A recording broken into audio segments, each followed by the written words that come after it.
So let me very quickly go through the formalities from starting on my right, Michael Hiscox, who had the great good sense to be born in Tamworth. You'll notice when he starts speaking, he doesn't live in Tamworth anymore. He sounds as though he lives somewhere roughly in the middle of the Pacific Ocean, because he's very, very closely associated with and is currently the Clarence Dillon Professor of International Affairs at, you guessed it, Harvard University, and also very closely attached to the Study Centre, the United States Study Centre. A lot of focus on international trade, foreign investment, immigration, and I noticed in the notes that I was given anyway, connections between globalisation and democratisation, which seems to me to probably keep him fairly busy, I suspect, at the moment. Nick Gruen on my right is the the CEO of Lateral Economics, his consulting practice, and he is in fact the chair or the member of the board of the Innovation Australia, the Centre for Social Innovation, the Arts Participation Incubator, Open Knowledge Foundation, and the National Library of Australia. He's a serial entrepreneur, an angel investor. If anyone's heard of Kaggle.com, come and speak to one of its first or second investors, and Nick will tell you how all that started. He's been on the Productivity Commission and also chaired the Government 2.0 Task Force for Lindsay Tanner a few years back. Then on my left, Dr. Thia Jang from Singapore. Jang is the Director of the Transformation Office and the Security and Resilience Program Directorate in the Singapore Ministry of Finance. But because Singapore doesn't like its public servants to be without something to do, he's also concurrently the Director of Public Economics at the Institute of Governance and Policy at the Civil Service College in Singapore. And his key responsibility is to advance the use of economics in the public sector.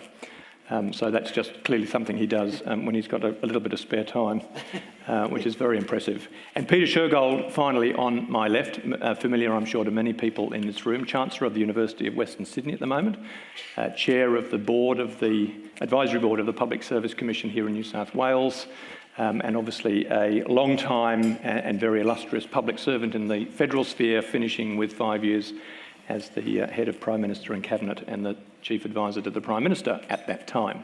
So that's the panel. Very interesting mix of perspectives, some locals, some guests, and we're going to start off with Michael, who's kind of a bit of both, I guess. Is that the right way to put it? A little bit of both. So what we're going to hear right the way through is just we're going to have the panellists, no Q&A until we've heard from all of them, so I think you can get the sense of the full story that they'd like to put in front of you. Take notes. Hit Twitter. I'll keep an eye on Alex if we need to, and then we'll open up for questions in just a little while. Michael. Great. Thank you, Martin. I'm going to speak for a short amount of time, just because I'm afraid of what Martin might do to me if I speak for too long.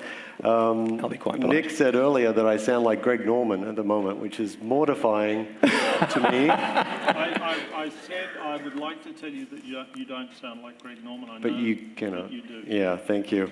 So this is horrible, but I'm going to proceed, and I'm hoping that I'll sound more Australian the longer I talk and the longer I'm home. So I think in some ways our panel, maybe the designed intent is for us to pour a little bit of cold water on everything. At least that's what I'm going to try to do, to be a little bit provocative, because all the news has been good and great so far. So I think we have to discuss seriously some of the challenges and potential obstacles to applying behavioural insights to public policy and to the good work of in the private sector.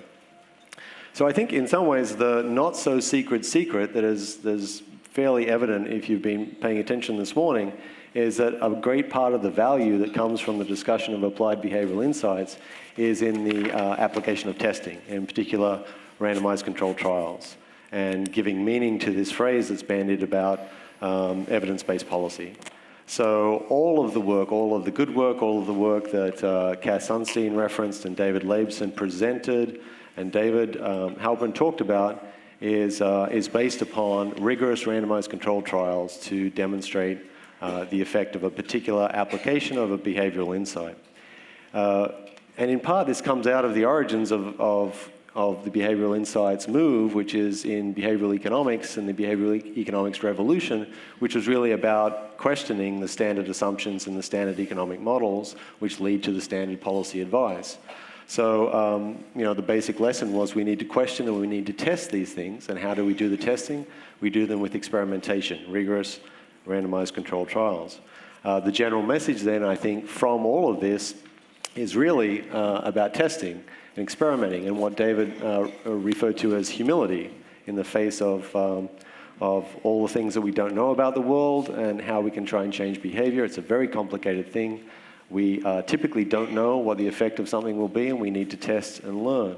So building that learning and testing into the policy design and development phase, I think, is sort of the key message. We need to optimize. We need to do prototyping before we go to full scale with a program or a policy. And I think that's the big lesson from the behavioral insights revolution.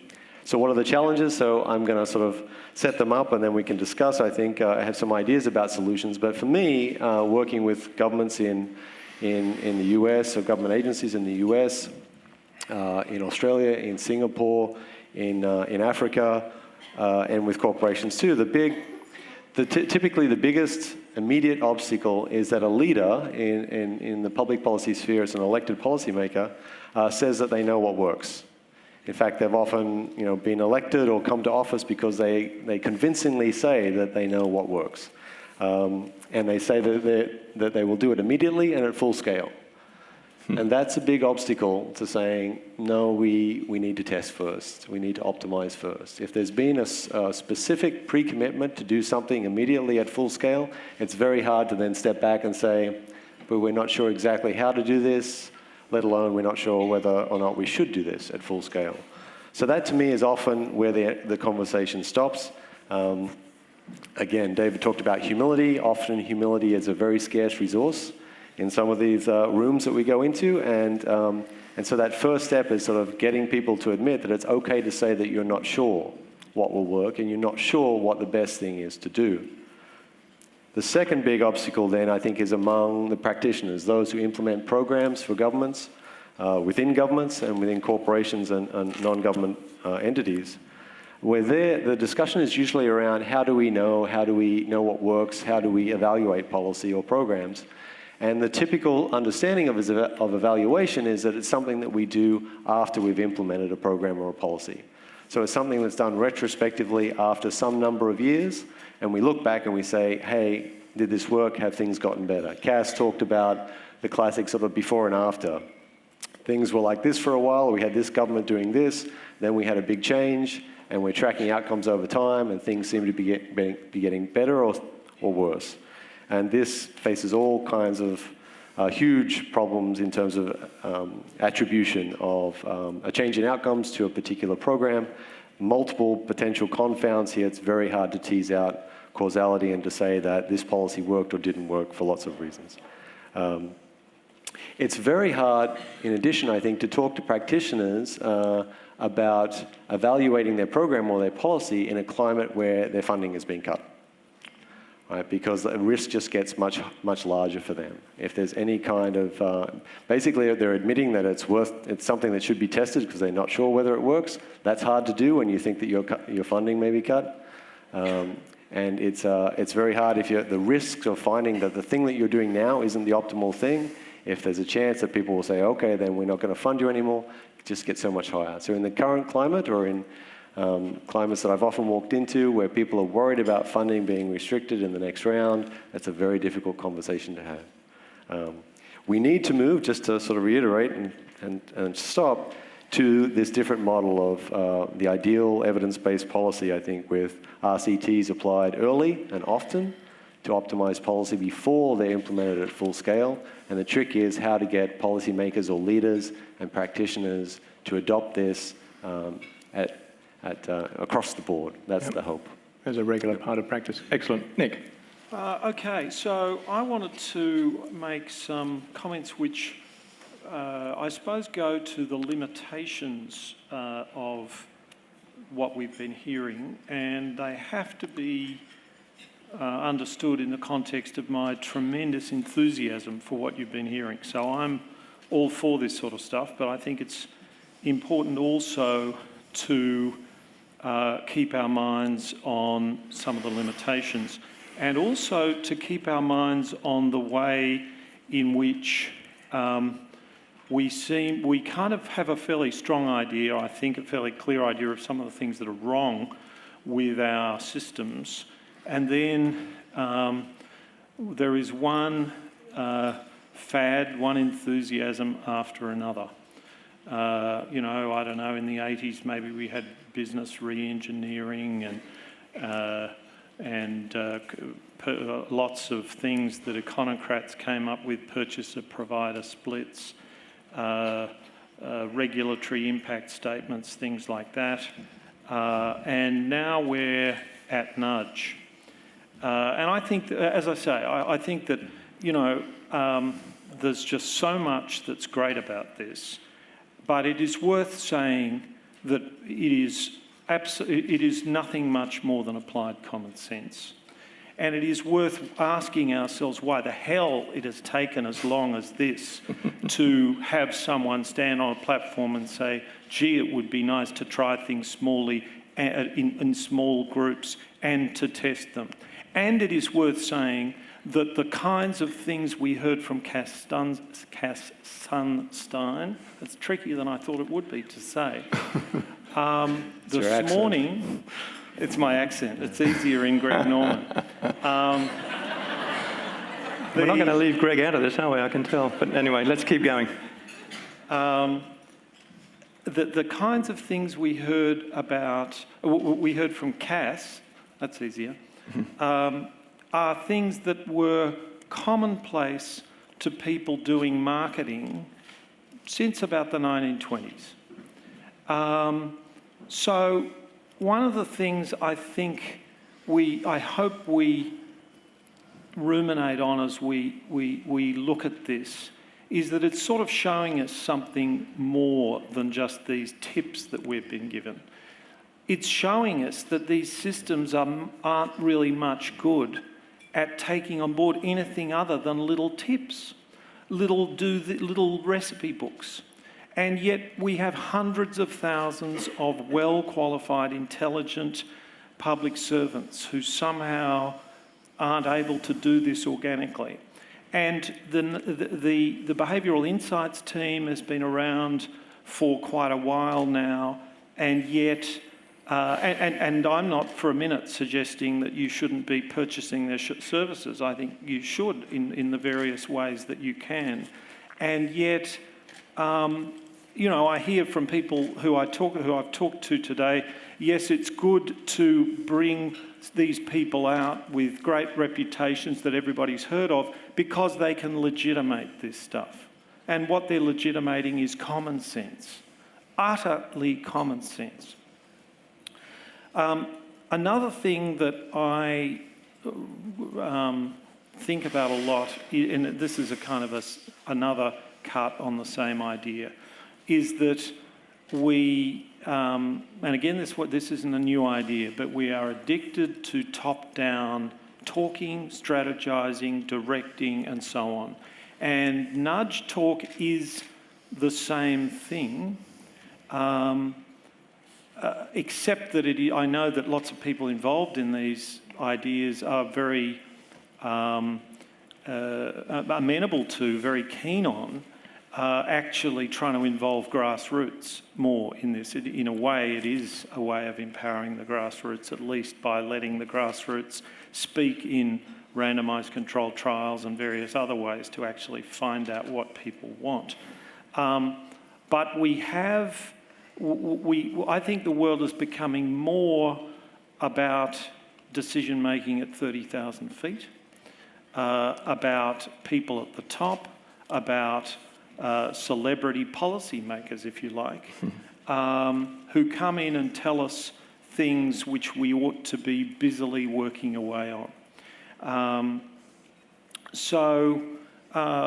One other thing I'll say is that whenever you're thinking about this sort of stuff, it's very important to do the reality check of, you know, compared to what, and are we talking about real people or textbooks? Australia's social security system is a big fat mess and the best in the world. So that's the sort of level of, that's what we're talking about. Australian policy making has been some of the best in the world, but we've been pretty damn useless at nudge. It's surprising to me, given how easy it is for politicians to take up, you know, soft defaults and these kinds of things. If someone's got a complaint about a soft default, tell them to tick the box and say they don't want to do it. It doesn't sound like it's as hard as you know, putting up the GST or something like that. So it has genuinely astonished me that our politicians are not keener on this, and obviously I'm very pleased to see the New South Wales government taking, at the political level as well, taking this up with some vigour. But we're actually quite bad at this. You know, about 2 or 3 years ago, we had almost nothing on the policy, nothing in the policy realm from this area of any great substance.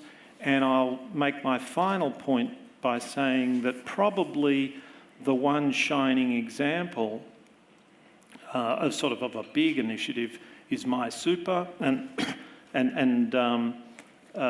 you know, super is a place for this.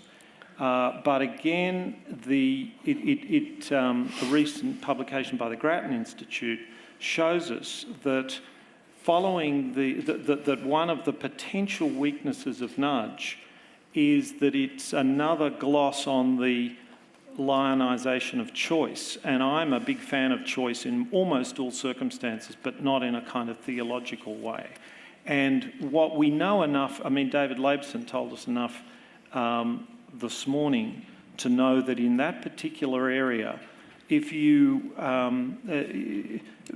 hanging on to choice at every stage may not be the best thing to do. And what we've done with My Super, as far as I can see from the Grattan work, is that we imagined that by developing this choice architecture and defaults into simpler schemes, that we would drive down the MERs, the management expense ratios of super funds, which explain about 30% of the returns.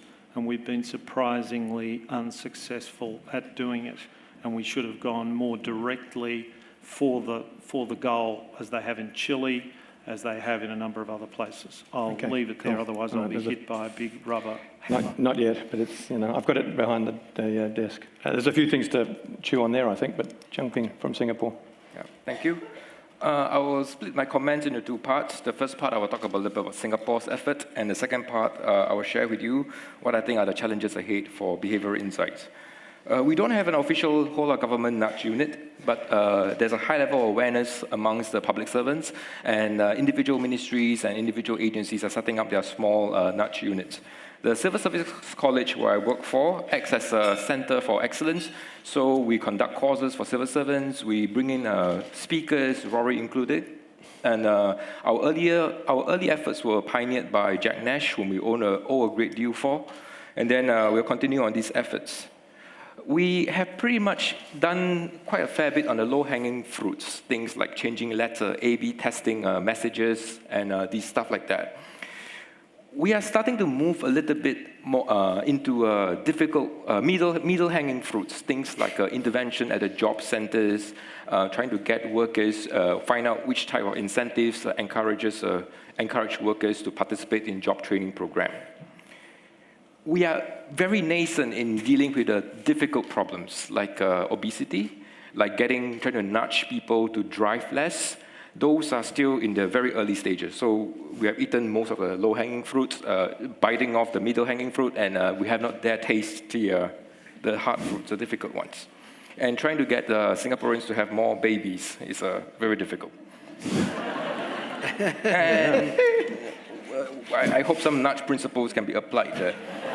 Yeah. I'm just thinking about everyone beginning to give that a bit of thought, I think. Nudge, wink, wink. Some people say occasional blackouts, you know. You need it. Yes, I am told that this is going to definitely get off the rails very, very shortly, I think. So I'd suggest you keep going. Okay, we might come back to that one. I think that's an interesting challenge. What are the big challenges? I will name 3. Ambiguity, values, and Pareto criteria. Ambiguity. We often know that those check boxes trying to design a better form encourages donation at a small trial. But what we do not know is whether or not, if everybody does it, Does the total sum of donation in the economy improves? Does the level of philanthropy improves, or we are just doing a bait shifting, water level shifting effect? And no one can tell.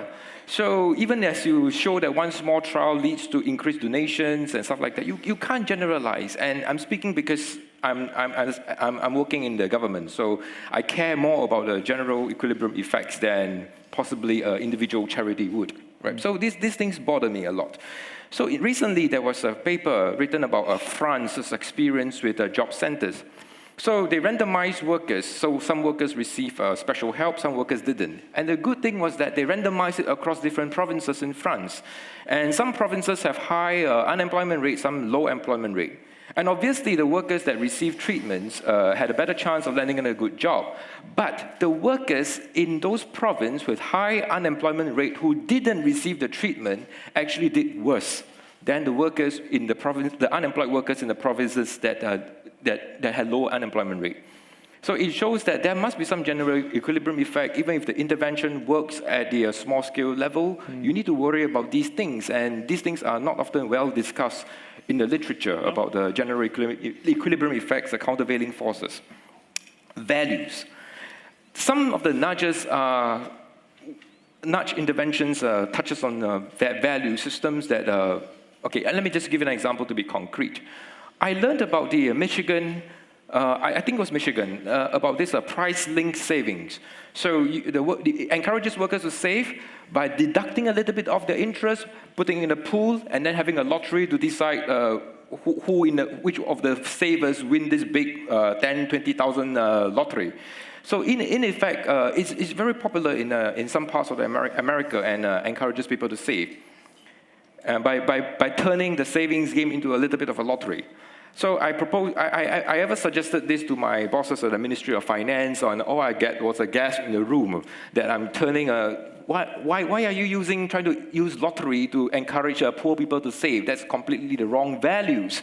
And so so they told me, Jumping, very good academic exercise, but this will not fly. So I left it as that. So there are values, things that get into the way of you doing nudge. And finally, let me talk a little bit about distribution and Pareto distributions. I did something David Lipson did. So I actually asked people for their preferences, my team, just to be specific, yeah? So we asked different people of commitment devices, whether you like your money to be locked up or whether you like your money to be withdrawn for your convenience, flexibility. Which do you prefer? Men like flexibility, but ladies like commitment device. Now, when men say that they like flexibility, you wonder whether or not you should put more commitment device onto them, because it's hard to interpret, right? And you know what I mean? Yeah.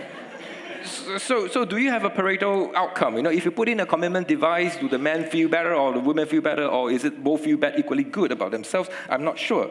And another example that I talk about, and we find that young educated people, they do not like commitment device. They think that they can do better than what the market offers in the market.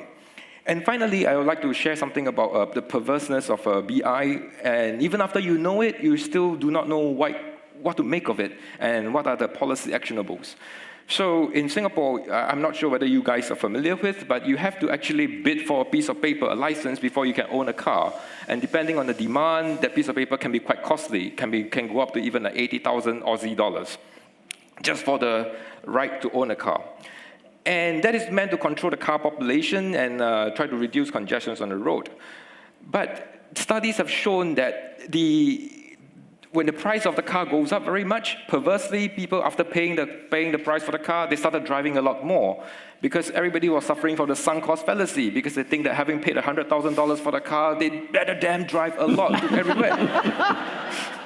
So behavioral insights teach you that a high cost, a sunk cost, may lead to sunk cost fallacy and leading into the very opposite outcome that you're trying to avoid.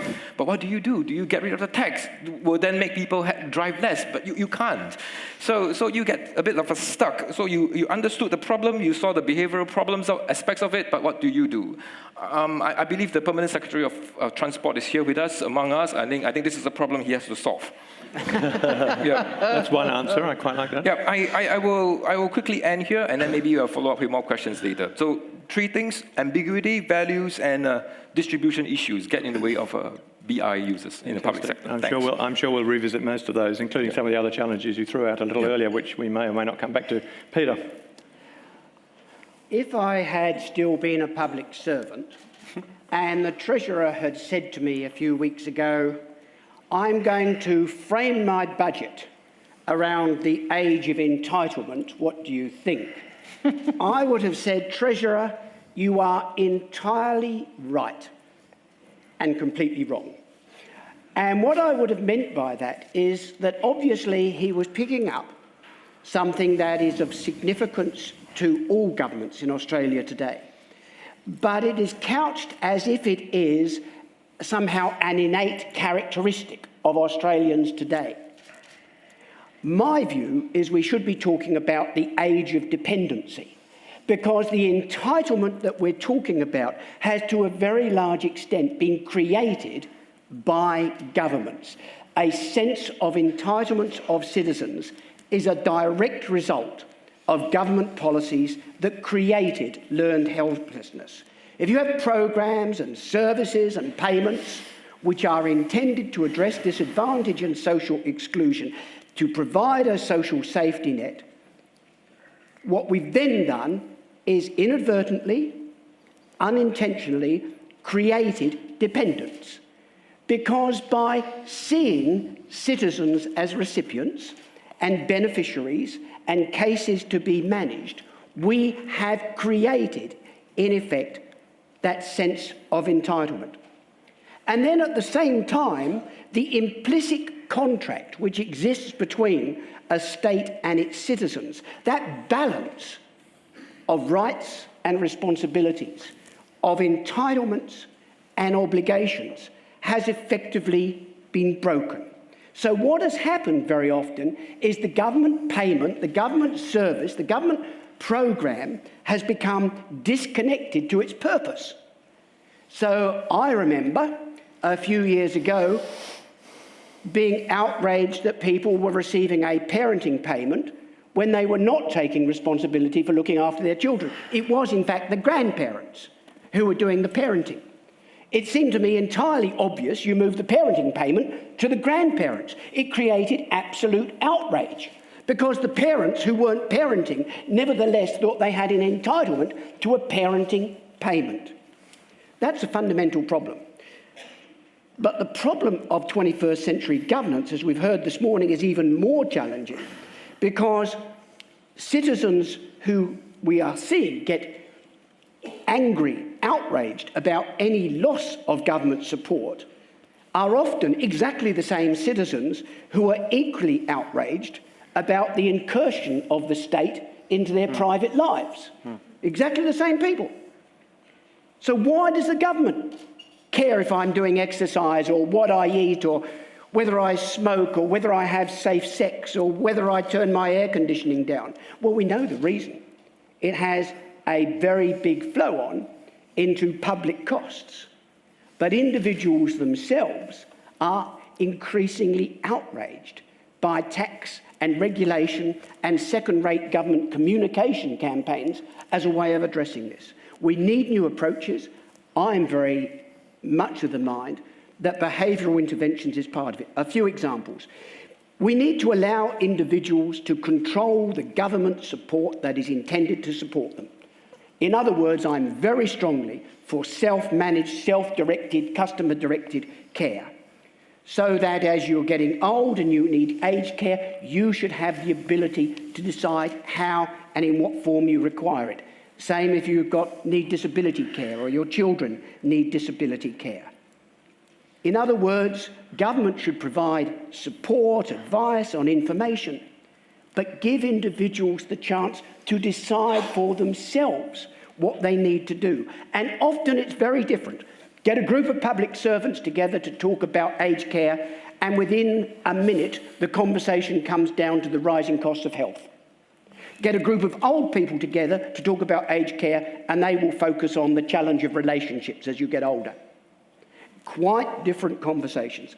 Second thing we need to do is allow citizens to help co-design and co-produce the programs they need. The third-party agencies, the not-for-profit and the for-profit organisations, need to be part of the design, not just the delivery of programs. We do need to embrace digital democracy. And this, to me, is the key. The third example. Let's remember that citizens, given half a chance, want to contribute to public value. And that's one of the key things we should learn out of behavioural science. Give citizens a chance and they will do it. I'll take one example that Nicholas knows about because it's on the National Library, but it's impressed me. National Library digitised all its newspaper records. Very good, but except it comes with lots and lots and lots of mistakes. It would have cost the library a fortune to try and correct it. So it said to readers, if you're reading this and you notice mistakes, can you correct them as you go? No payment whatever. If they want, they get recognised, I think it's once a month, in the list of people who've corrected most. But they're doing it because they see it adds value, not because of payment. At UWS, where I'm the Chancellor, we have a scheme that rewards the students in no way. It's the peer-assisted study sessions, where students who've done well, got distinctions or high distinctions in a subject, are asked, given the opportunity, would you like to help students who are doing the same subject to help them know what to do and why and how to do it? They roll up to do it, not because we're paying them, not because we're giving scholarships, but because people in their heart want to create public value. That seems to me the great potential of behavioural interventions. Fantastic. All right. I'm going to pick up a couple of issues quickly to get the panel to reflect on, but I hope something that's just been said in the last 40 minutes will have grabbed your attention. So keep thinking, keep jotting things down. Let me just start, though, if I could, straight away, Peter, with that last contribution. So if you were to have given that advice back to the Treasurer, to say what we really need is, you know, systems that give people more control and choice and co-design and all the rest of it, how receptive do you think the system right now would be to that kind of advice? It's a very unfair question. I'm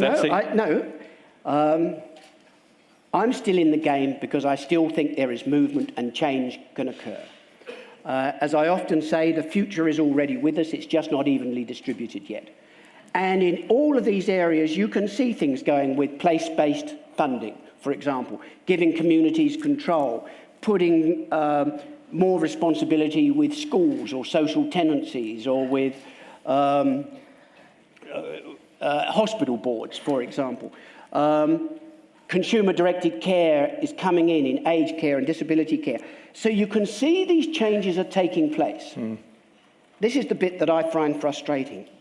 So often, what's exciting and new and energising in terms of governance still sits in pilots and trials and demonstrations.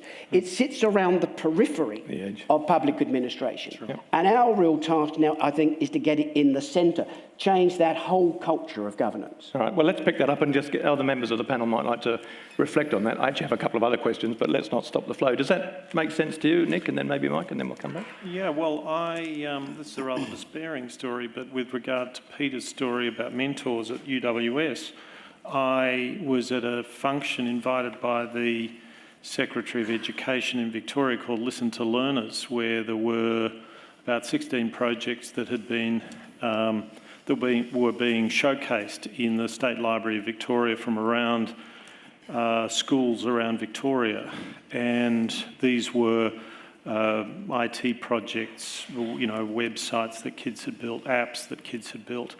And I got talking to one, and his name's Ben Kaiser, and in Year 9 he had built an app to help his brother with mental arithmetic.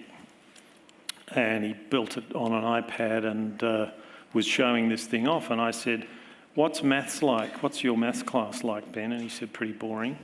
And I said, "Would you be interested in teaching other kids how to make apps?" Because in fact, at a previous lunch that I'd had with the Secretary of the Department of Education, I'd said these sorts of things, these sorts of skills need to be taught in school, but I don't mean that you should go and resource a huge in-service program for all the teachers. The skills are there. You need to innovate ways to harness them.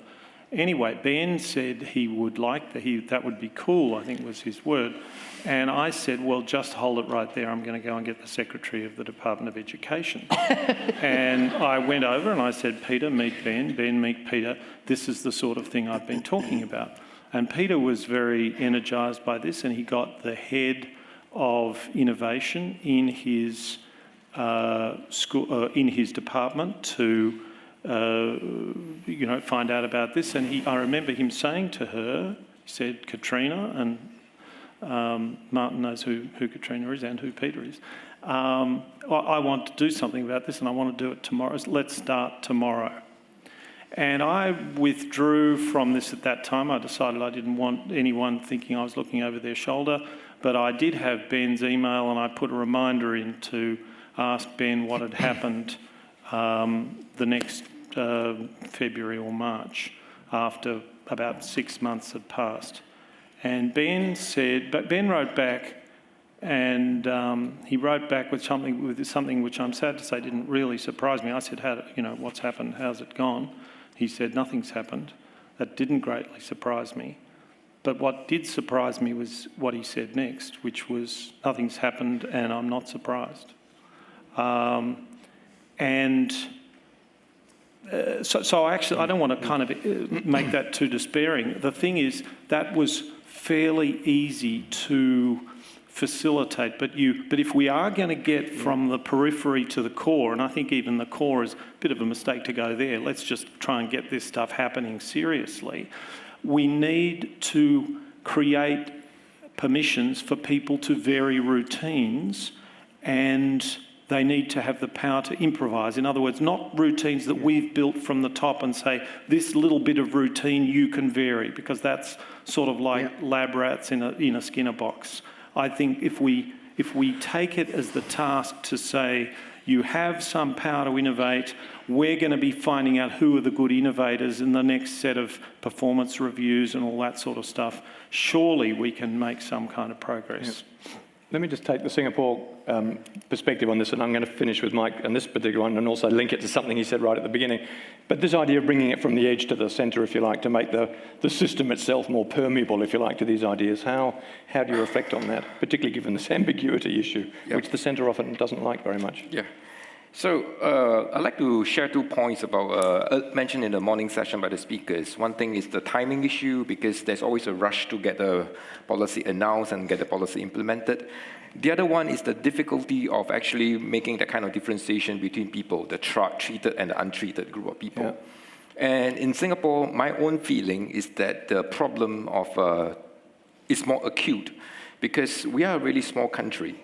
So I'm always very envious about the United States, because there are always local administration at the city level, at the state level, doing something different. And then it allows for the geography variation, and then you test the difference in difference kind of things. And it is very powerful.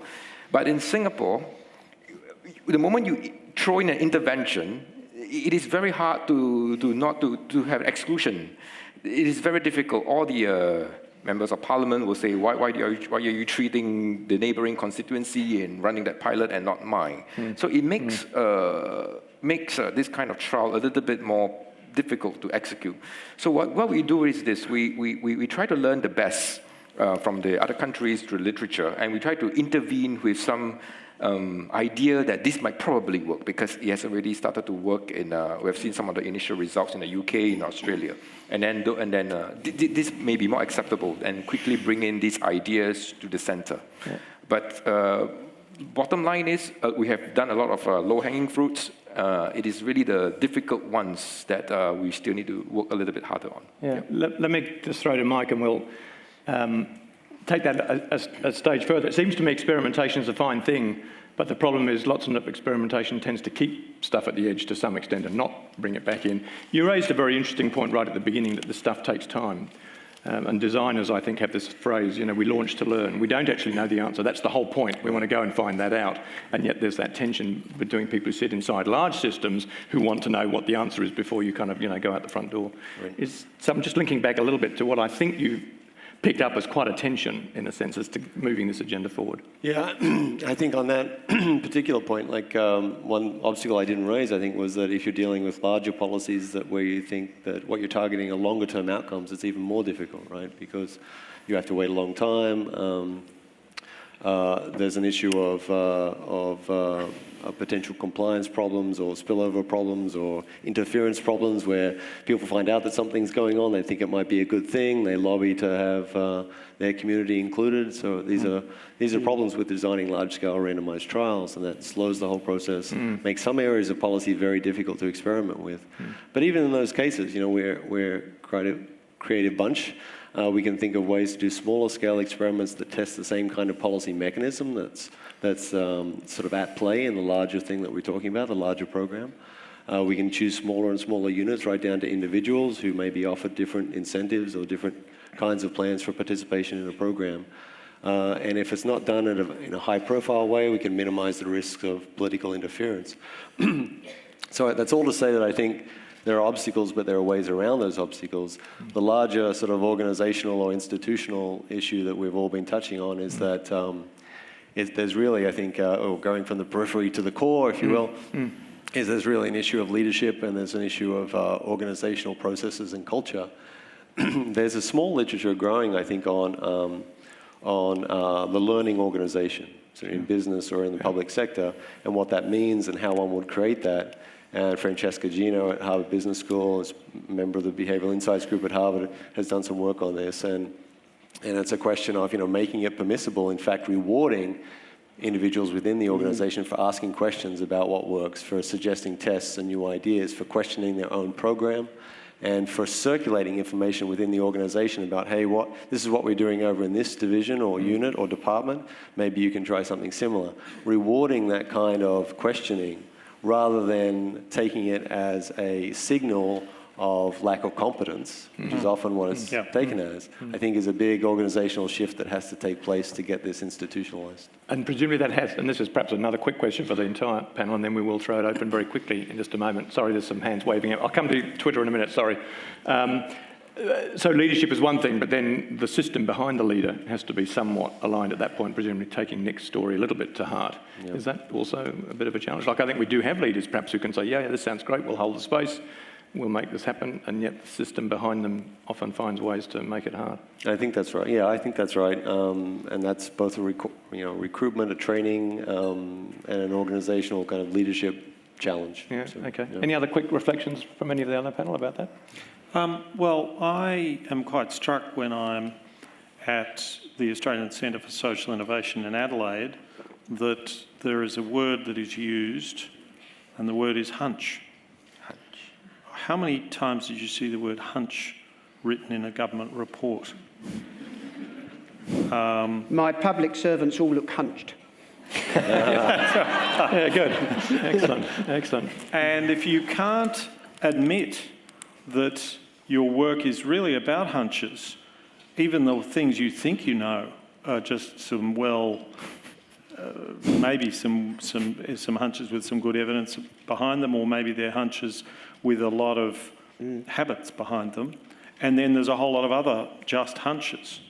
If you can't, we're actually speaking the wrong language.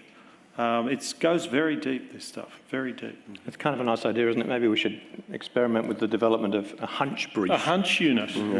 or even a hunch brief. Minister, today's hunch is. Or maybe not. Anyway, I'm going to take some questions in a moment. We've got Alex getting quite energetic over there. We've got a few hands up. Maybe we could bring the house lights up, as they say. I'm going to get off the stage for a minute and leave it to these folks so I can just wander around. So this is an opportunity to get some questions out to the panel, and in a moment we might also just have a little bit of a buzz around the table. We have a hand up over here, so that's where we'll start. And subject to no other hands on the way through, I'll come up, there's one over here, and then we'll go back to Alex. Don't worry, Alex, I won't forget, I promise. Yep, on the left here, thanks. Yes, up, and just announce who you are. Tyson Vaughan, Office of Environment and Heritage. My question is for the whole panel, but in particular Nicholas. Nicholas, you mentioned that there's a tendency in public policy to lionise choice. And I'm wondering if the panel might be able to elaborate a bit further about sort of what role behavioural insights might kind of play in this, and in particular whether there's a risk that by encouraging more sort of behavioural insights kind of policy based on economics, we're reinforcing the dominant economic rationalist paradigm of the purpose of all public policy is to create ideal markets and to reinforce choice as the solution for all problems. Yeah. So that's my concern. I mean, I say that as a big supporter of most of economic reform, but it's a matter of I have another expression, a very simple expression, which is on the merits, making decisions on the merits. And it's very easy to make choice-based decisions because then you can say, well, you know, it's other people's choice. But we've already heard the expression choice architecture, and in something like superannuation, the sort of choice architecture I would like to see is a default in which people's savings are invested in something with the highest expected returns that a bunch of experts can deliver. And then if they want to opt out, that's fine. Now, that's not quite what we've done. What we've done is every employer has a default fund, and so a lot of the pathologies, a lot of the problems in the existing system, what we've done is we've come along and put a nice fresh coat of nudge-like paint over the whole thing, and nothing much is going to change. So that's one kind of that's one kind of elaboration of what I mean. I think I could give you some great examples. I can't think what they are at the moment. I'll have to maybe I'll listen to some other members people of the panel and maybe want to make a quick comment some. on that, and then we've got a question over here. Peter, and then I'll say one thing as a neoliberal economic rationalist.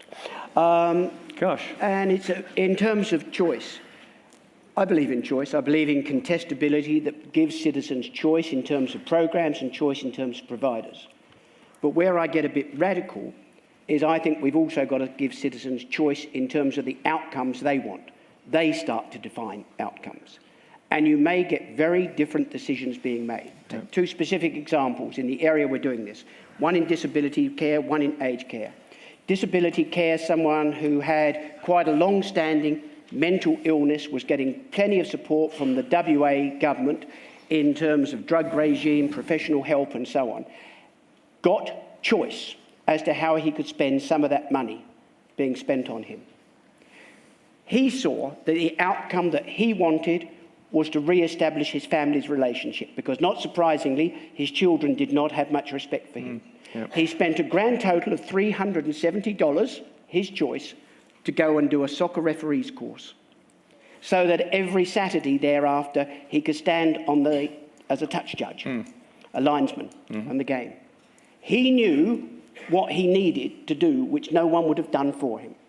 Similarly, I chair the Aged Care Sector Committee now. We had the very first workshop for older people on the fact we're going to consumer-directed care. You get some choice of how you want the money spent on you. Absolutely first question was from an elderly lady who said she wanted to keep living at home. What made it possible for her to live at home, which is a very good public policy outcome, incidentally, what made it possible was she had a dog. She knew she was well organised, she could budget for everything. Her fear, however, was her dog would get seriously ill and there would be $1,000, $2,000 worth of vet bills. So she just wanted to make sure that she would be able to spend her aged care money. Well, honestly, you could hear the collective intake of breath from all the public servants there because paying a vet bill doesn't sound like aged care. Doesn't but go over from well her point of view, she was entirely right. Michael, quick comment, and then there's some questions over this side. Really quickly, I think I share Nick's concern that in some ways, like, people are getting the message that behavioural insights is sort of giving a blessing to choice as like the ultimate end state, that more choice is just better. But I think one of the great lessons of behavioural economics and the behavioural insights testing is that people make lots of bad choices, especially people in disadvantaged situations where they're overcome with cognitive load, giving them all the information, as David's experiments has shown, giving people all the information you could possibly imagine they need to make the right decision given the outcomes that they say they want. There's still often a huge gap between intention and action, and very suboptimal outcomes. Okay. And so people make bad choices, and that's part of the lesson here, is that we can improve the choice architecture, we think, in ways that close that gap and lead to better outcomes. But also, I think the testing has to also focus on, in some cases, mandates and bans may work better. Like, a harder hand, less nudging, more pushing, may actually work better. But we can test that. And that, I think, is the core message. Very quick. Very quick. Otherwise, we're not going to get other questions. So we'll have a quick rider on that is another way to talk about this is that the sort of choice we're always talking about when we're in neoliberal mode is individual choice. But of course, collective choices are made all the time. A collective choice is made how to set a system up and which individual choices people get to make. So another way of casting this is to say that if you're interested in the people out there, you might involve them in citizens' juries, advisory groups, making collective choices about the way the system works. We haven't really thought about that kind of thing. So that's a whole other way of getting out into the community and finding out what kinds of collective choices they find as valuable. I've got a particular thing about ethics committees, and we go through the most amazing circumlocutions at the top of the system, and we could go and ask the community what they think makes sense and what is ethical. We don't ever do that. Jang Ping, very quickly, then the questions in the middle of the floor. We'll come back to the ones in the front. I think Nick just covered my point. In the case of the dog incident or the medical treatment it's because the taxpayer presumably is paying for it. So the taxpayer wants value for money and may have to narrow the choices to whatever the taxpayer thinks that is necessary to keep the lady in good health. So it depends. But as a general rule of thumb, nudge, as much as we support it, it mustn't remove people's right to make silly choices. I think that's very important. We'll just let that hang for a minute. I've got hands up. There was a hand up in the middle of the room. Where is that here? There you go. And then we're going to go to Alex for a few Twitter questions, and then we'll open up again. Nope.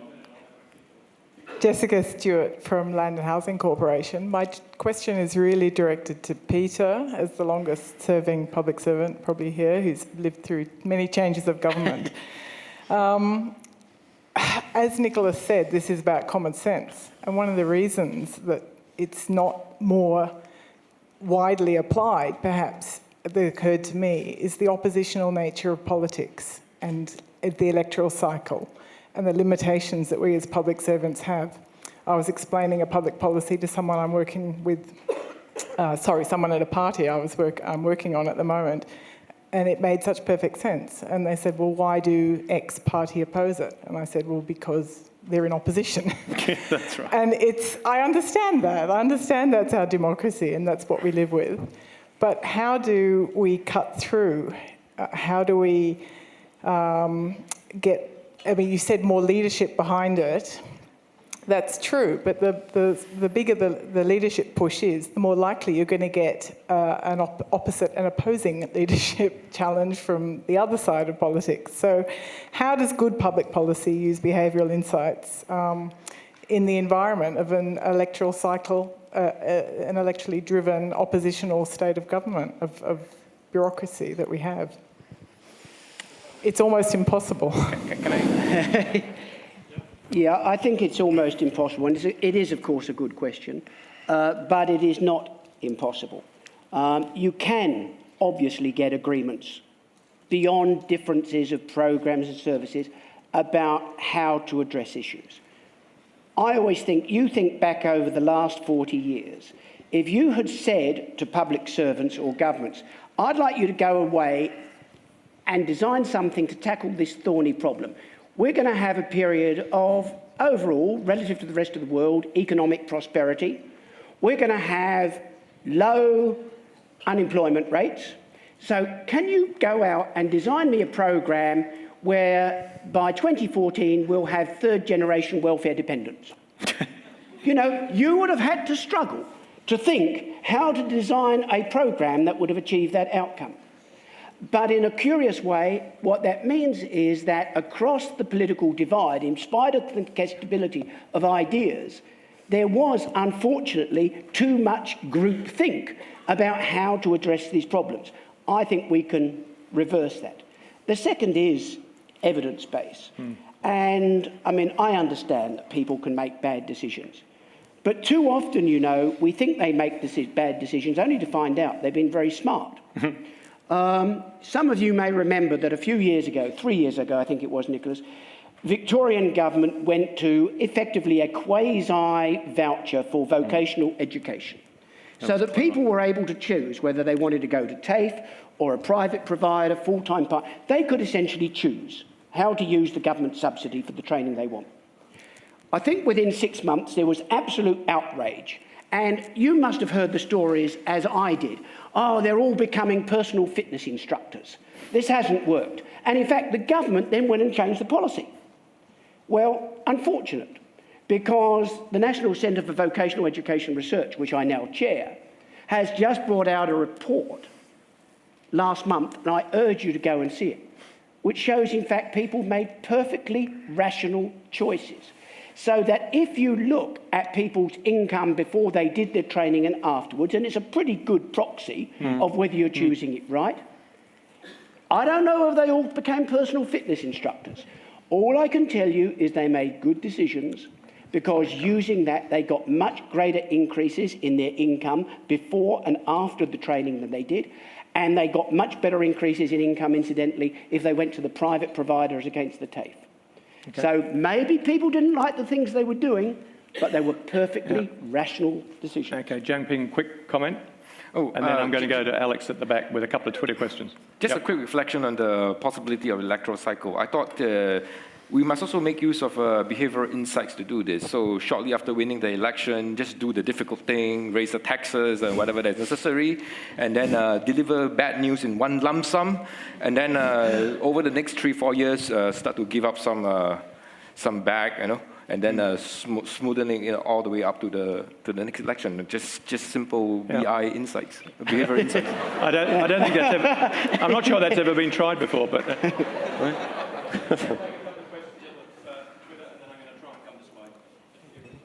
Yes, Alex. Sorry Thank you, to hold you up. So we've got lots of great questions coming through on Twitter. Let's take a couple. But there's a couple here.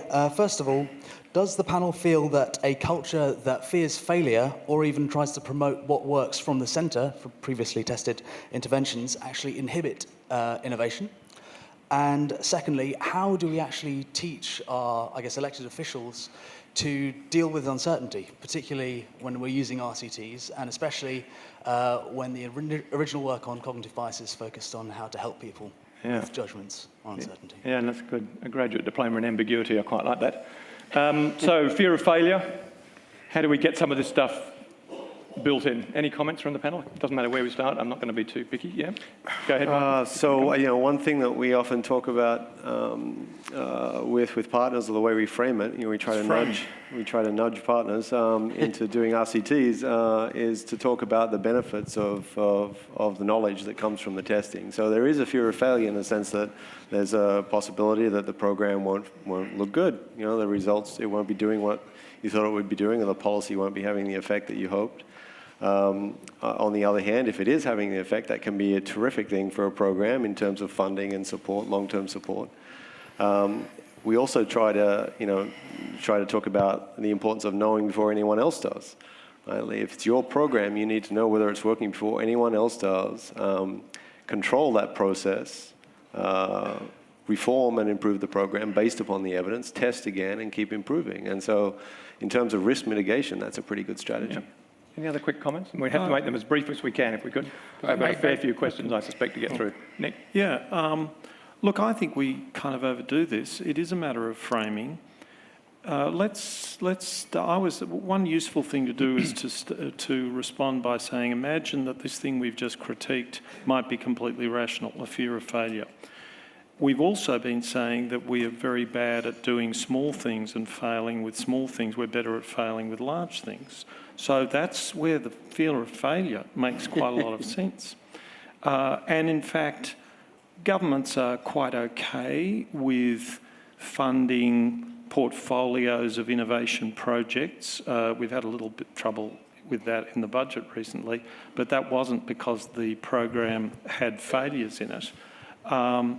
And I remember when the first speech I made as chairman of the Australian Centre for Social Innovation, I was standing next to the Premier of South Australia, and we were spending $1 million of the people of South Australia's money and giving it to 8 projects. And I said publicly, and I said I wanted the Premier to take special note of this.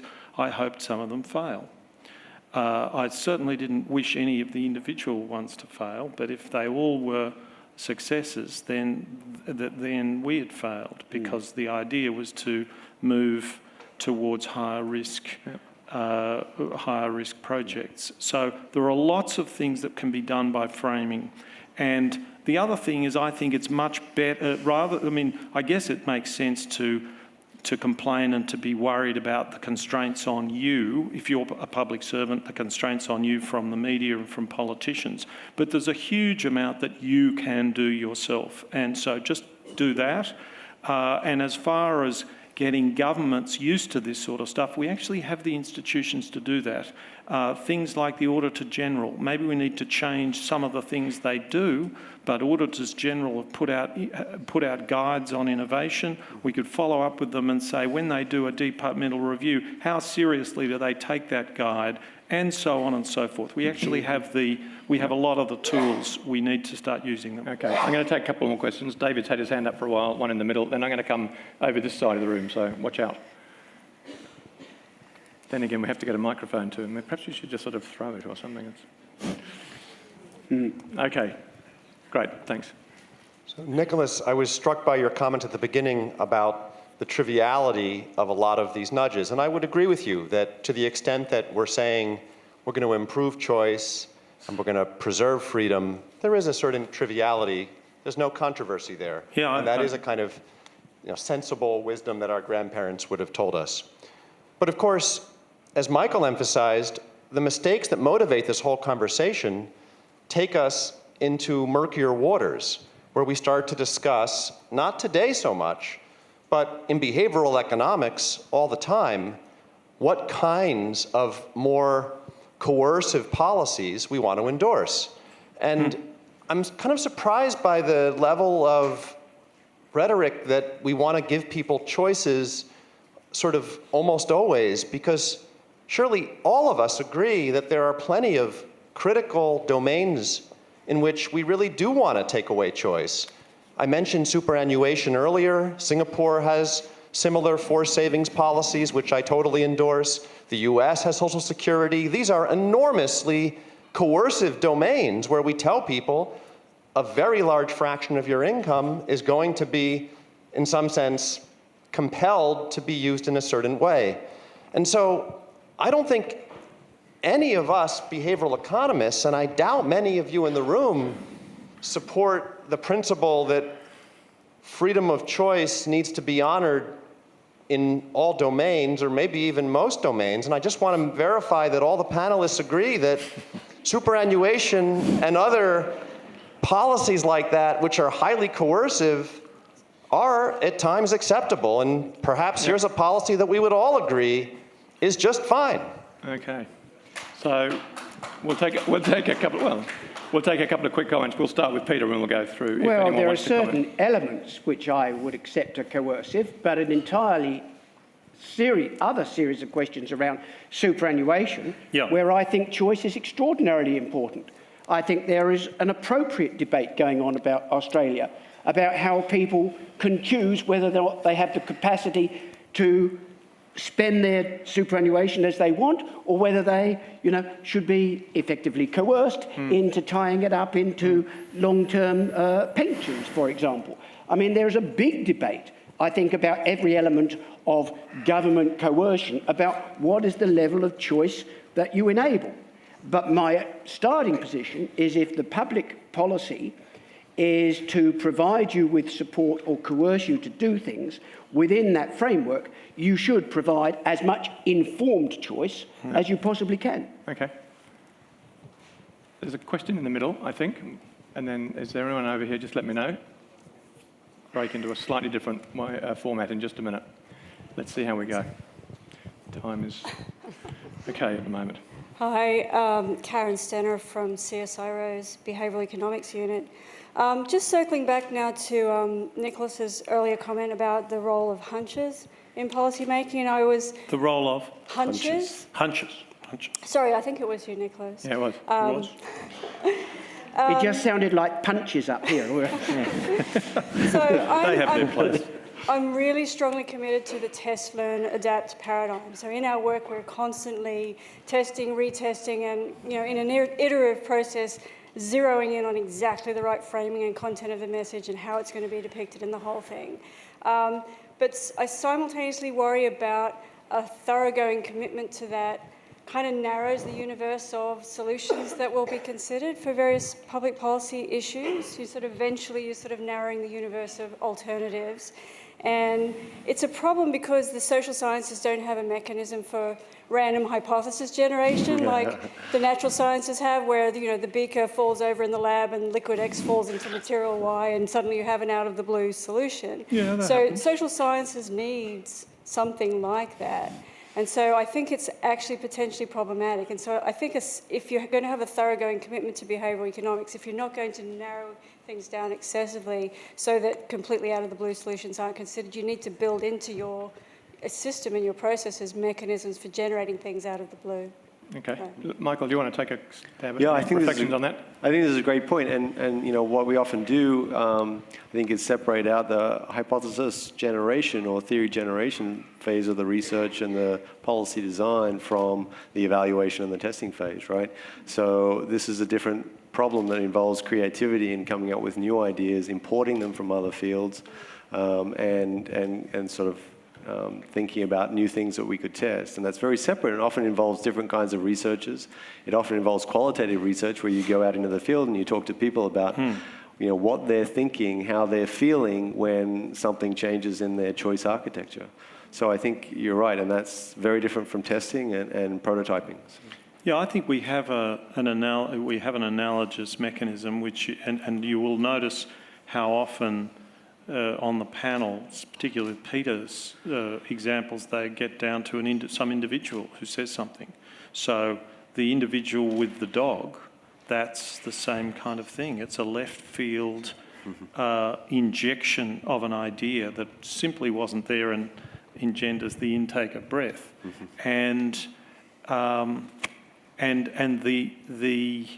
the problem is that the hard thing is to take it all seriously, is to say, hang on, forget the intake of breath, let's hear more about that. And then say, okay, well, we've got the Alan Jones problem, so what do we do about that? But because what tends to happen in large organisations is that there's all sorts of social validation games going on, and you can get yourself a reputation as a pretty cool, smart guy to just say, oh, I'm sorry, we can't do anything like that. I'm a serious guy here and I'm not going to feed pet food to anyone. There's a hell of a lot of that going on in large organisations to a pathological degree. And we could do worse than... one of the directions that behavioural economics has gone in the hands of someone like Daniel Kahneman, who's one of the founders, is that he's written some stuff and produced some material on management which is as subversive of management as behavioural economics is subversive of the rational paradigm of consumption. And at least in I have an idea which is that if we could stop management books flattering upwards, if we could, I think, you could make your organisation 50, 100% better in terms of decisions just by trying to attend to, trying to somewhat dial down the negatives like groupthink and so on. And the Overton window, which some of you may be familiar with from political science, which is a defined area within which things will be taken seriously and everything outside the Overton window is entertainment. it's not to be taken seriously. Not for any really good reason, it's just that that's not what's going on at the moment. So what I've asked the panel to do, and I've asked them to do it in 60 seconds each, is to tell us what they see for this agenda that we've been grappling with. One really big risk and one really big opportunity as we go forward. And I'm going to start with Professor Shergold because he was at the other end of the system before. So Peter, you're on. I think the biggest risk is the fear of risk. The risk of making mistakes rather than learning from them and thinking you've got to solve every issue before you get started. The biggest opportunity is, I think, in part, learning by doing and evaluating on that basis. And the really big opportunity is, in this way, recreating the relationship between the citizen and the state in a way which can revitalise democratic process. Lovely. Jang. I think the biggest opportunity of BI is coming through the convergence between BI and big data. I think BI can get even more personalized with smartphone technology, with big data, and in some sense even far more intrusive than it is today. Okay. And this is where the risk also comes in, that there's going to be a big governance issue regarding to how much do you do BI at such individual level, and then whether it's good or bad for society, and how does the whole government regulate this intrusion into BI intrusion into people's lives. Okay. And finally, I'll end here. Yeah. That's good. Thank you. Now these two confabulated. I didn't tell them they were allowed to do that, but they just did that anyway. We did it. So Nick, and then Michael. So I'm Mr. Opportunity, and he's the Black Hatter. We should go in the other order, so we end on a high note. I know. Well, it's 45 seconds now, so keep you know. So just keep focused, It just seemed I was making a neutral choice. It's all about choice architecture. Now you look great, and I look perhaps like if I just stand in front of them, maybe that works. So just focus, folks, focus. 45 seconds now, Nick, and then Michael. Big risk, big opportunity? Yeah, okay. So my big opportunity is that I think that this is I think the behavioural insight, nudges and so on, can be thought of as a new technology, if you like, a theme of government. And we showed the world, we certainly showed ourselves with national competition policy, that we can take a theme and run it over the entire system over a period of years. I think we should do that with information as well, and I think we should also do it with behavioural insights. What are the big plays? In some areas, there's not much to be done, I expect, and in other areas, what can be done with behavioural insight is big. We've seen savings, we've seen health. They're probably the biggest, but there are plenty of others. Great. And Michael? So I think just to sort of go back to the theme we had before, is that I think the danger or the risk is that this is seen as an endorsement of more choice, more deregulation, more nudging rather than real regulation, and that's not the message. I think the message really is that in a lot of areas where there are no mandates or bans, nudging is going on, and the question is, are you going to be smart about it and responsible about it in how you design choice architecture or not? And we think you should be smarter, and so that's the solution. Okay, fabulous. Can we thank our panel very, very much for opening up the conversation?